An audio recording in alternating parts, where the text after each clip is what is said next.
Hello, hello. So, magstorya sa tabi kay marag nawa akong duka. Niinom ko blueberry nga tea o niya. Abi na ako makatabang siya nga pahimuta akong tug karong gabi. Og sa dihang wa naman ako duka ah. Ambot unsa ning tea. Pero usually ang tea di man na siya yun nga kanang kuan di ba? Caffeinated or unsa ba tawag naman na kanang makapawa sa duka or depende. I don't know. Di man siya ko yung kanang tea drinker. Ako lang siya try kay na siya yung flavor. Di ko ganahan ng other flavor nga kanang common nga mint, green, or lemon. Anywho, so since wala pa man ko duka storya sa atag mga kuan. Wa dito. Okay ra ba akong dagway? Actually, akong gamit is kuan. Bago nga camera. Ako siyang gi-try. Kay usually kung mag-vlog ko akong gamit is cellphone yang di lang ako ganan sa cellphone kay limited gani kay ang settings niya nga pwede na ako ma-adjust. Okay, so magstorya ta og kuan. Sa mga itong storyaan. Well, anything na pwede na ako ma-share sa inyo personal experience or I think pwede na to storyahan about unsa ang experience living abroad. And siguro qualified man ko mo storya ng topic tungod kay na ako din sa Middle East for 13 years. Na-survive ko din niya sa soda na nga tuig daghan na sa kong nagian daghan ako experiences nga tanaw na ako pwede na ako ma-share sa inyo tungod kay especially kung ikaw na kayo plano mag-abroad pwede niyo mo siya makuha na lesson or precaution nga pwede niyo mo mabuhat kung unsang safe nga kung nabuhat before.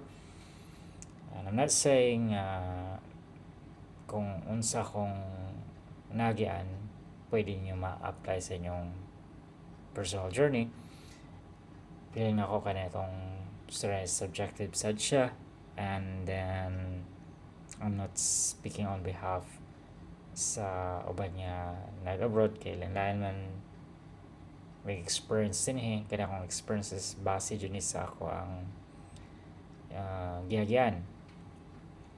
So, actually, nagtrabaho ko din sa Middle East sa airline company.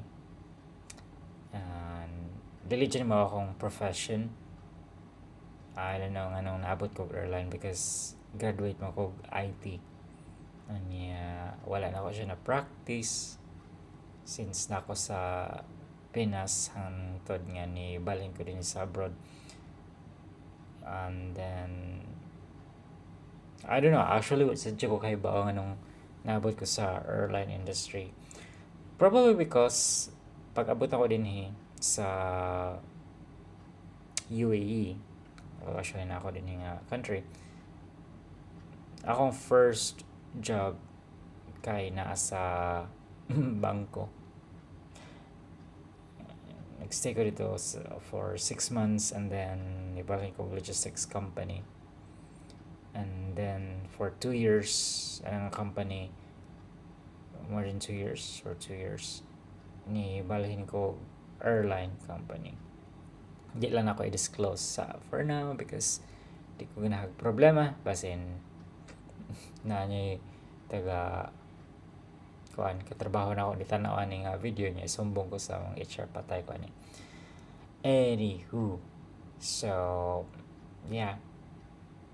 Well, actually, muto ako ng manifestation, I know, I'm a huge believer din ng manifestation kay nakahinamdam ko, itong bago pa ko din wala pa ko trabaho, as in, bagong abot yun ako nga country.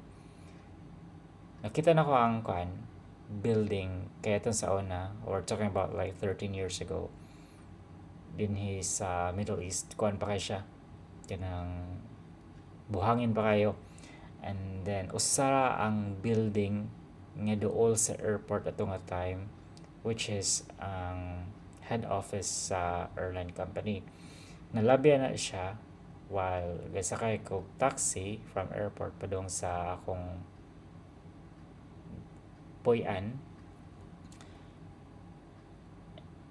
Pagkita na ako sa building, nakaana ako sa akong kagalingan. I know, out of nowhere, nga kani nga company, mao ni nga company akong gustong trabahoan o makatrabaho jud ko ani. Wala ko kahibaw nga, I don't know, kung unsay nasud sa akong mind ato anong wala sa din mo wa pa man ko kakita jud unsay sud ato nga, I mean sud sa building, pero di man sa sure nga nang appealing kay ba nga kanang mga pawaw gani ka normal yun siya na building. I think the idea siguro nga nakaana ako tungod lagi sa una is disyerto pa siya kaning area akong gipuy-an og akong gipuy-an sa una is like the old rasad sa kadtong building sa airline nga akong gitrabahoan now.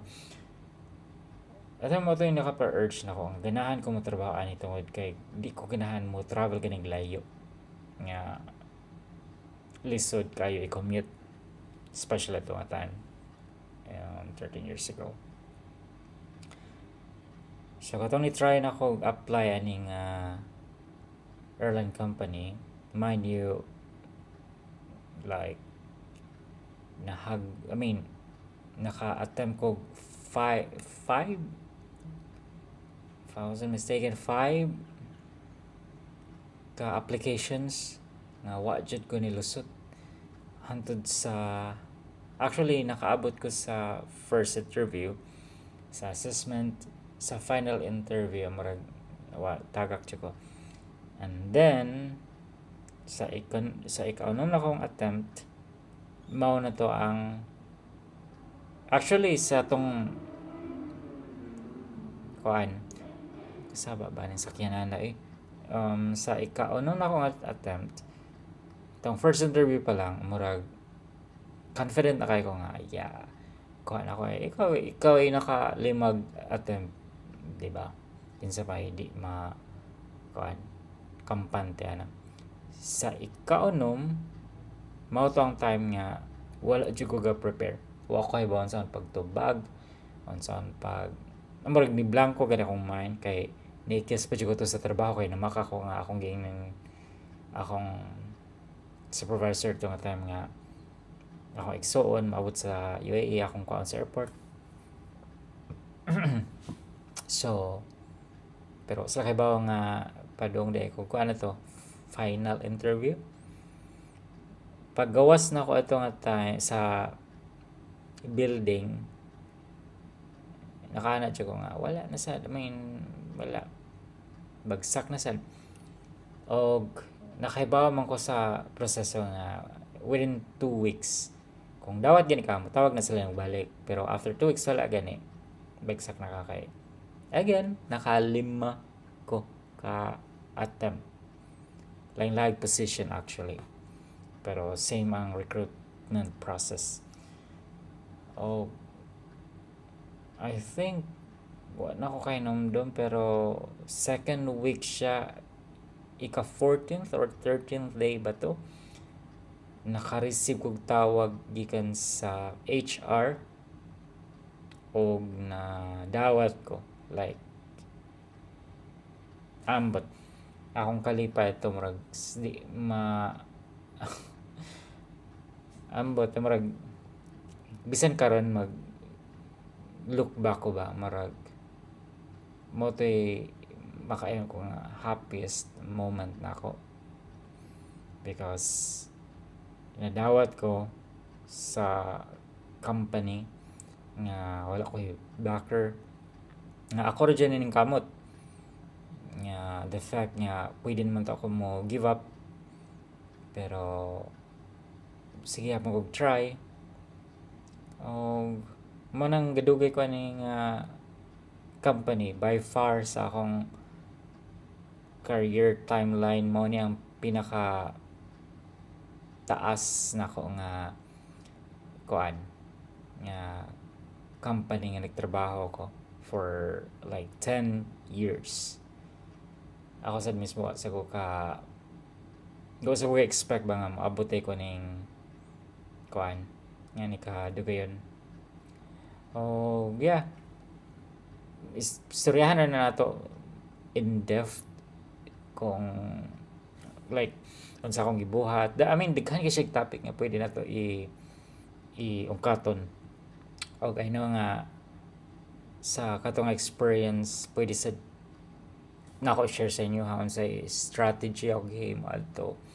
Kay mo jud tay mo proudest moment nako ba nga makaana jud ko nga imagine ha sa usa ra to ka position more than like hundreds me ga ilog ana nya mind you lain og lahi nya napay mga native English speaker grabe kayong competition na to o